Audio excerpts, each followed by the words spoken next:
Our story begins on the small, peaceful planet of Pabu, as former captain of the Clone Wars Rex has returned here to visit some old friends in Hunter, Crosshair, and Wrecker, along with Omega. Echo was with him as well. The Bad Batch was here, retired, living peacefully, after fighting against the Empire and helping to destroy Mount Tantus. Alright, but before the story, I want to talk to you about something that's really been helping me out lately. CyberGhost VPN, our sponsor for today's video.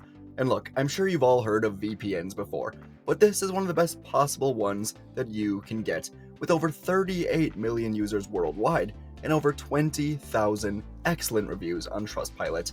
And believe me, if you want real digital online privacy, a great VPN like CyberGhost is essential. There are more eyes than you can imagine watching your every move, every time you go online, and yes, even in incognito mode. Whether it's your internet provider, your school, or your work IT department, they can all track what you're up to until you get CyberGhost VPN. And all you have to do is simply select one of their over 100 locations before you browse to encrypt and reroute all of your traffic through their secure servers. This way, no one will ever know about your online activity. And maybe right now you're looking at me like, I don't care who sees what I'm doing. Well, CyberGhost also unlocks geo-restricted games and content from over 40 streaming platforms. Whether it's Netflix, Prime, Disney+, you name it. All sorts of different content that you don't have right now, you can get access to. You can even score better deals simply by changing your location online. And it will work on all your major devices. You can use it on up to 7 devices. And with my link down in the description, you can get their best deal ever of just $2.03 per month, plus 4 months for free. There's even a 45-day money-back guarantee, so you truly have nothing to lose. And by signing up with my link below, you also help me keep doing this full-time for all of you. Everyone wins. And now, back to the video. It had been around a year since the destruction of Tantus, and around 2 years since the destruction of Kamino. Rex was back to ask for help. In the last year, Rex has continued to build up his own network of clone resistance. The harsh reality that was hitting every clone resistor right in the face was that Palpatine was always 10 steps ahead of them, and he had 10,000 times the firepower at his disposal. This resistance was less about destroying the Empire, and more about making it bleed bit by bit, so that someday, a true power can come in and turn these cuts into wounds. But over the last few months, as the resistance grew to around 100 clones, Rex and a few others began tracking movements from other clone troopers that were flagged as potential defectors from the Empire. Many of these clones were being sent on Imperial transports deep into hyperlanes that went into the unknown regions, and their flight paths were showing that they weren't coming out at any specific planet. The clones still loyal to the Empire were being sent to the middle of nowhere, and Rex was on Pabu today with Echo to ask the Bad Batch to come with him on this mission to see where the clones are being sent. He's worried that the Emperor is quietly sending them to their deaths without them truly knowing. After a year of peaceful living, the Bad Batch admitted they could use some time off of this world, and they would agree to accompany Rex on a recon mission. The rest of the clone resistance was now secretly residing on Malastare, and Rex was having them continue building up a base in the mountains while he went on this mission. And so, the group would take off into hyperspace with the tracked coordinates from many different Imperial ships, along with Echo's precise calculations. The trip would be long as they headed into the unknown regions, but it was perfect for all of them to catch up. Rex went over the struggles of leading a clone resistance in a galaxy that's already forgotten them. Recent additions like Wolf and Cody certainly helped to lift morale, but things were not great. They needed a spark. Finally, the trip would end with them coming out of hyperspace to find something truly unexpected staring right at them. A Separatist fleet, but not just any fleet. This looked to be the size of the fleet that attacked Coruscant at the end of the war. Lucrehulk-class battleships filled the void of space, and between them, munificent frigates floated in tight formation. Their dagger-shaped hulls were marked with the fading colors of the CIS. Providence destroyers were lined up behind them. Rex's stomach tightened as he scanned the entire scale of it. There were hundreds, if not thousands of ships here. He wasn't sure why this fleet wasn't destroyed with the rest of the CIS arms after Order 66, but right now, that didn't matter. Maybe Palpatine had future plans for it, but right now, the plans for Rex's clone resistance were changing dramatically. If he could take over this fleet, and if he could find enough soldiers to man these ships, then he may not have to wait years for real change. It could be right here for him. Initial scans from Rex and his crew would show that these ships were mostly abandoned, aside from the subjugator heavy cruiser right in the middle, the same type of ship that was once commanded by Admiral Trench. This was where Rex knew the clone troopers that were often sent here had to be stationed. Rex said that they should board the ship. Their best hope is to try and convince these clones to join them, but Crosshair intervened, saying he doesn't have much faith in any clones that are still loyal to the Empire. But Echo chimed in, saying they just haven't been given a choice yet. If they show these clones that there is a way out, a way to fight for something real, then they may have a chance. Crosshair was outnumbered, so he just told the others that they better be ready to fight if things turn ugly, and Rex would send a distress signal over to the lead cruiser. Inside of this cruiser, Commander Bly would receive the distress signal. He would allow this ship to board, but he told his men to be ready. There were around 60 clone troopers on this cruiser, and their goal was to simply watch over this fleet. Many of them knew it was nothing more than a mission to get them out of the way of the Empire, as the Empire was phasing more and more clones out of their war machine every single day. The group of Rex, Hunter, Crosshair, Wrecker, Echo, and Omega would board, and they would be facing Bly and a squad surrounding him. For a moment, none of them were moving, and then Rex would step forward, lowering his weapon, his voice calm but firm, and he spoke about what the Republic turned Empire has become, about the brothers they've already lost, about how the Empire has been experimenting on clones like they're droids or animals, and about how the Republic they swore to protect is gone, largely because the clones helped to take it down. The Imperial clones across from him were shifting uneasily. They wanted to believe Rex, and Rex could see it even with their faces covered by their helmets, but the loyalty to Palpatine ran very deep. Behind them, Echo had used Rex's speech as a distraction, and he slipped away into the control room nearby, cybernetic hand tapping into the ship's terminal. Lines of Separatist code flickered as numbers were appearing of ship counts. There were indeed thousands of ships here, all powered down, but ready to be awoken. And back in the command deck, the tension reached its breaking points. Bly took a step forward, his tone changing, reminding Rex of Jesse in his final moments. Rex stayed calm, but he and the Bad Batch were ready to fight their way out of here. And then the ship alarms began to scream. Red lights were flashing across the bridge. Echo stepped out of the hidden control room, telling everyone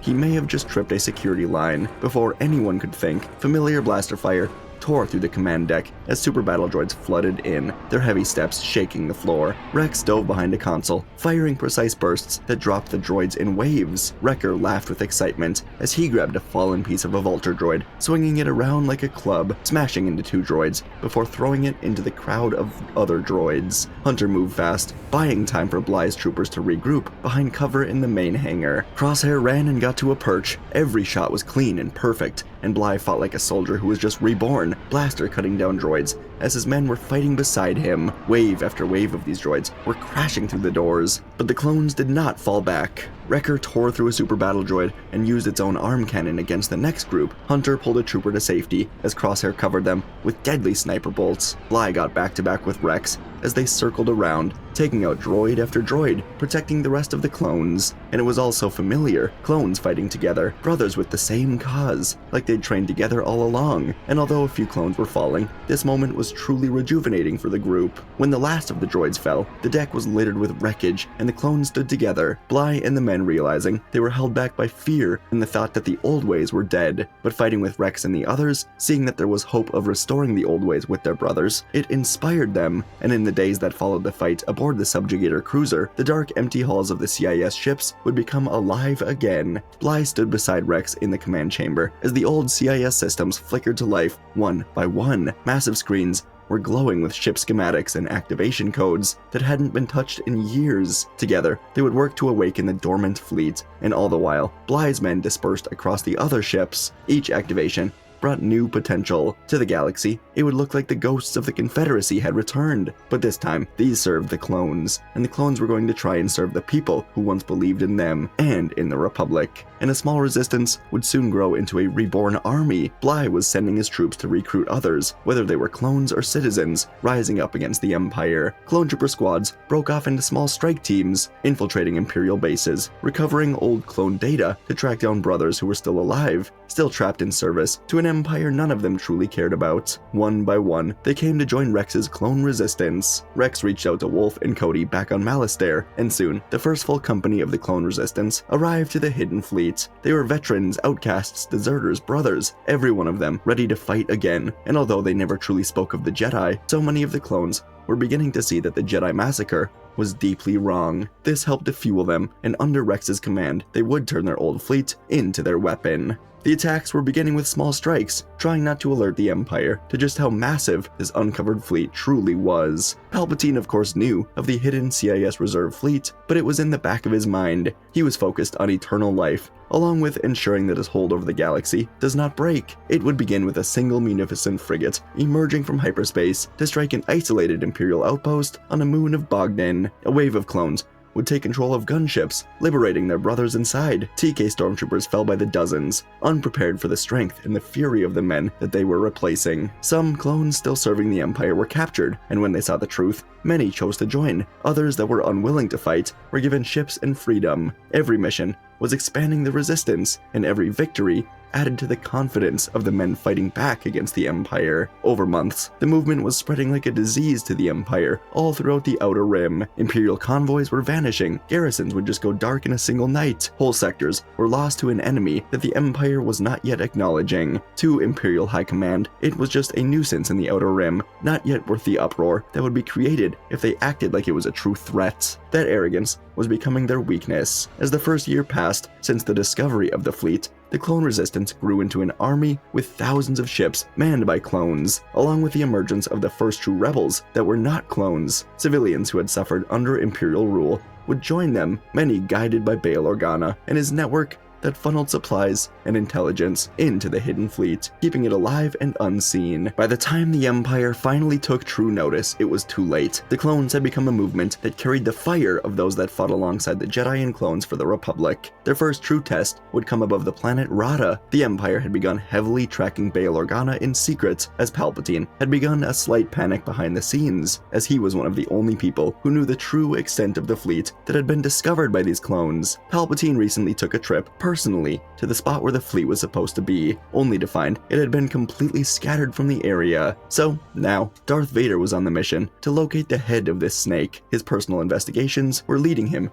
to Organa. Rada was a small planet of mostly farmers, and a few years ago, Bail Organa actually helped out Ahsoka Tano and some people that she discovered here, bringing all of them to safety and into the rebellion. Since then, Rada had become a key planet for the movement, and many of the farmers were growing food for the clone resistance in exchange for their continued security. That arrangement was going well until today. As Bail landed on the planet to check in, it wouldn't be long before the skies darkened as Darth Vader's entire fleet emerged from hyperspace. Standing on the bridge of the Devastator, Vader turned to Commander Oppo, telling him to be ready. If his suspicions are correct, then the stolen Separatist fleet, led by the traitorous clone troopers, should be arriving quite soon. He will be going down to the planets alone to take care of Senator Organa, and on Rada, Bail Organa knew what this was. He immediately would contact Rex and the fleet above Malastaire's moon, and he would give the clones the rundown of the situation. The fact that the Empire didn't shut down comms was enough of a reason to believe this was a setup to bring the clones here. Bail told Rex it's not worth it. They're not ready for a full-scale attack against a fleet like this. Leave him. But Rex told Bail they're not done hiding. For years,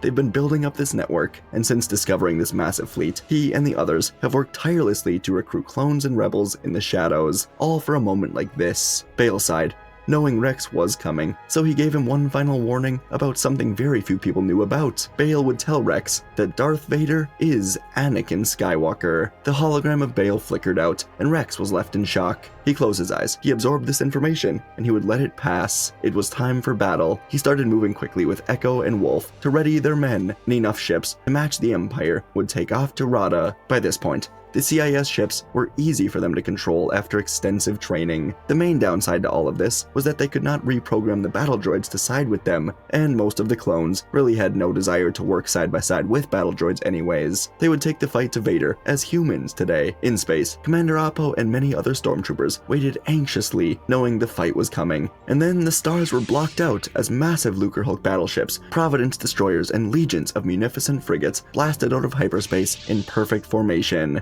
The CIS reserve fleet dropped out, truly revealing that they were no longer afraid of the Empire. Rex stood aboard the subjugator's bridge, and now both sides understood that this was it, the movement that would decide if the clones' uprising would burn out or truly change the galaxy. The first shots tore through the blackness of space, igniting the battle, turbo lasers from Imperial Star Destroyers ripping into the void, crashing against the light shields of Lucrehulk battleships. The CIS reserve fleet answered with hundreds of cannons, lighting up to fire back at the Empire. Clones and rebels alike were managing the guns. Explosions rippled across the two fleets as the ships of the Separatists clashed with the Empire. TIE fighters poured from Imperial hangars into tight controlled swarms, screaming towards the incoming wave. But the clones were ready. Across the fleet, hundreds of launch bays would open, releasing clouds of vulture droids, igniting back to life. Tri-fighters were streaking past them as well, twisting into attack runs as buzz droids scattered across enemy fighters. The swarm was brutal, as TIEs were exploding by the dozens. Buzz droids were latching onto their wings, cutting into engines, tearing through their hulls. And on the command bridge of the lead destroyer, Commander Oppo stood with a cold determination, his loyalty to Vader and to the Empire unwavering.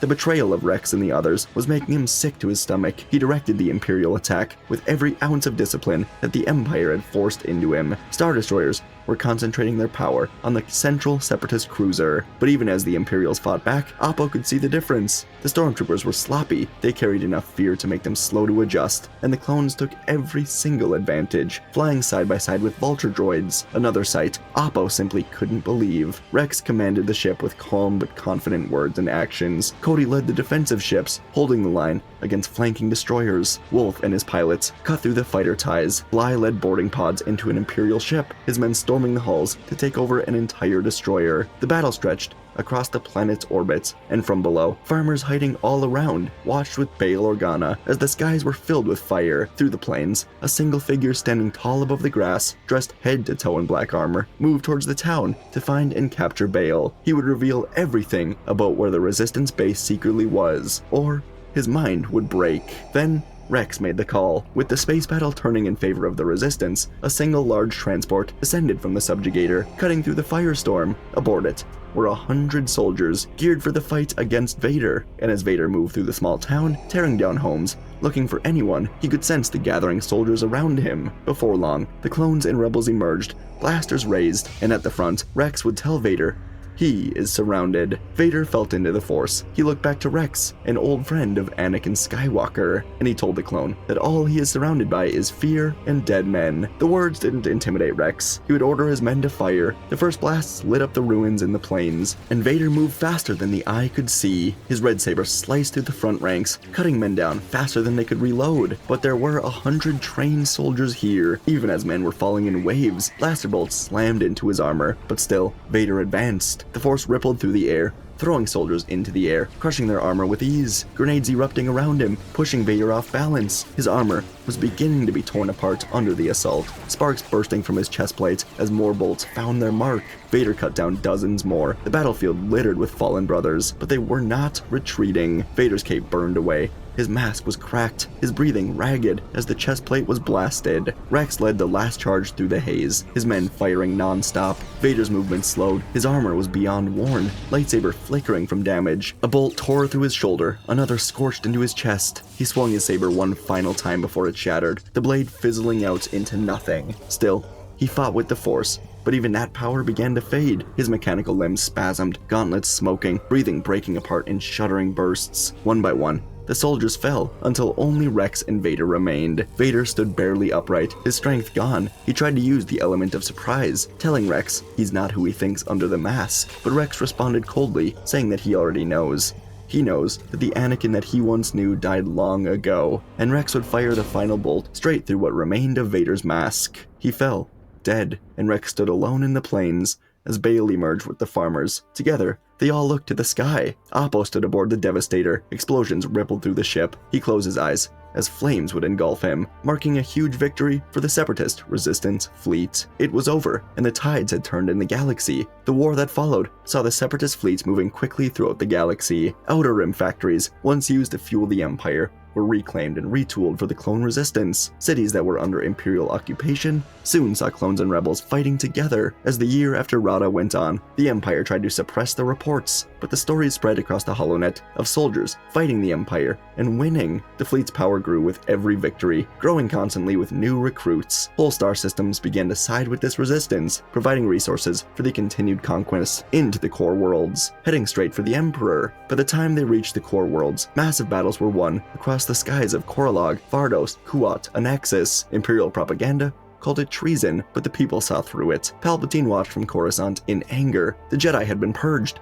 The Sith had triumphed, but it was the very clones that he helped create, the clones that carried out his final orders, that were going to be his undoing. The final days of the war saw the Resistance fleet enter Coruscant's orbit as a final battle lit up the world. Clones and rebels soon poured into the city from every direction, marching through the streets in unified rows, pushing back the Imperial army block by block. People would join them, everyone from workers, smugglers, defecting stormtroopers, whose lives were much worse under the Empire. Finally, Palpatine's guards would fall at the steps of the Senate, and before long, the Emperor would die as his empire did, swallowed up by the onslaught of those who no longer feared him. When the Empire was finally gone, the clone legions would disband the Imperial command structure, dividing the fleets among the liberated worlds. The Lucrehulks became mobile cities of sorts, turning into hubs for rebuilding and for trade. Former Separatist worlds and Old Republic systems came together under one unified government. Cody oversaw the rebuilding of Coruscant, transforming the Imperial Palace into a memorial for all who'd fallen since the Clone Wars began. Bly led a new peacekeeping corps, a volunteer army made of clones and citizens. Echo and Hauser created a new communications network, linking every planet in this new alliance, ensuring no system could be ignored again. And Rex,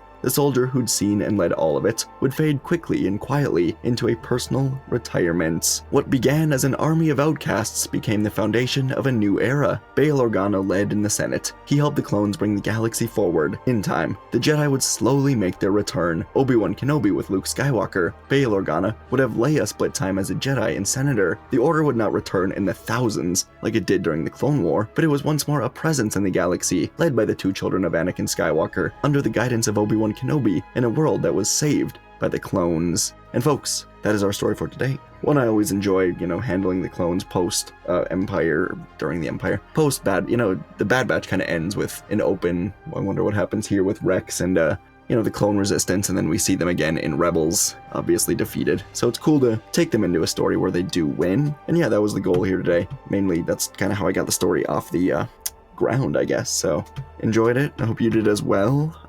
Not sure when this is coming out. Hopefully, I don't know. I have no idea, honestly. Whatever. Weekend, Saturday or Sunday. So yeah, thanks everyone. Appreciate you watching. Let me know what you want to see next. And as always, I'll see you in the next video. Thanks for watching this video, and don't forget to click on the link in the description to get the special discount CyberGhost VPN is granting our channel users. This application will protect your data while you browse and give you full access to all blocked content on the internet for just $2.03 per month. Totally risk-free, so check out the link in the description, and I'll see you in the next video.